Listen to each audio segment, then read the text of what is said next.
America ఎట్లయితే వాణిజ్య ఒప్పందం అని బిగిన్ చేసి, ఆ పైన పక్కకి వెళ్ళిపోయిందో, ఇప్పుడు మళ్ళీ వాణిజ్య ఒప్పందం ఉన్న దేశాలతోనే ఉంటుందో, మన మీద 50% సుంకాలు వేసిందో, ఇప్పుడు సేమ్ టైపు మెక్సికో వాళ్ళ దేశంతో ఒప్పందాలు చేసుకున్నోళ్ళతో ఓకే అంట. లేకపోతే వాళ్ళ మీదన 50% టాక్స్ అట.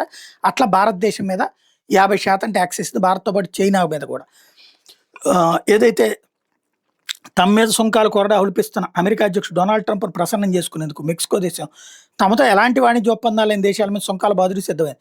2026 జనవరి 1 నుంచి ఆయా దేశాల నుంచి తమ దేశానికి దిగుమతి ఆటోమొబైల్, ఆటో విడిభాగాలు, జౌళి, ప్లాస్టిక్, ఉక్కు ఉత్పత్తుల మీద సుంకాలను 50% దాకా పెంచుతూ రూపొందించిన బిల్లుకి మెక్సికో సెనెట్ బుధవారం ఆమోదించింది.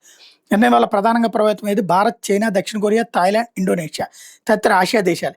భారత్, చైనాల మీద ఇతర దేశాలు కూడా భారీగా సుంకాల భారం మోపాలని ట్రంప్ కోరుకుంటున్న సంగతి తెలిసిందే. 2020 జూలైలో జరిగిన అమెరికా, మెక్సికో, కెనడా వాణిజ్య ఒప్పందం మీద 2026 జూలైలో సమీక్ష జరగనుంది. ఇప్పటికే మెక్సికో మీద తీవ్రస్థాయిలో ధ్వజమెత్తుతున్న ట్రంప్ ఆ సమీక్షలో అమెరికాకు ప్రయోజనాలు కలిగించేగా నిర్ణయాలు తీసుకుంటే తమ దేశానికి నష్టమని భావించడం వల్లనే ఆయన మెప్పించేందుకు మెక్సికో ఈ నిర్ణయం తీసుకుందనే వాదనలు వినిపిస్తున్నాయి. అయితే మెక్సికో నేతలు మాత్రం తమ స్థానిక పరిశ్రమల తయారీదారులకు ఊతం ఇవ్వడం కోసమే ఈ నిర్ణయం తీసుకున్నట్టు చెప్తున్నారు. సుంకాల పెంపు వల్ల వచ్చే ఏడాది తమ దేశానికి 33,910 కోట్ల మేర అదనపు ఆదాయం వస్తుందని అంచనా వేస్తున్నారు.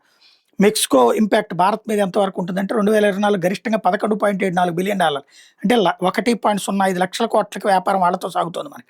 ఇందులో ఇది ఇంటర్నేషనల్గా. ఇందులో మెక్సికోకు భారత్ ఎగుమతుల విలువ $8.9 బిలియన్, అంటే దాదాపు 80,000 కోట్లు. అక్కడి నుంచి మనం దిగుమతి చేసుకునే ఉత్పత్తుల విలువ $2.8 బిలియన్, దాదాపు 25,000 కోట్లు. మెక్సికన్ ఉత్పత్తులకు భారత్ 9వ అతిపెద్ద మార్కెట్గా ఉంది. ఇలాంటి జమలు మెక్సికో తీసుకునే నిర్ణయం ప్రధానంగా ఇరు దేశాల వాణిజ్యంపై పడే అవకాశం చాలా ఎక్కువగా ఉంది. ముఖ్యంగా మన దేశం నుంచి మెక్సికో దిగుమతుల్లో కార్లు, ఆటో విడిభాగాలు, ఇతర వాహనాలు ఎక్కువగా ఉన్నాయి.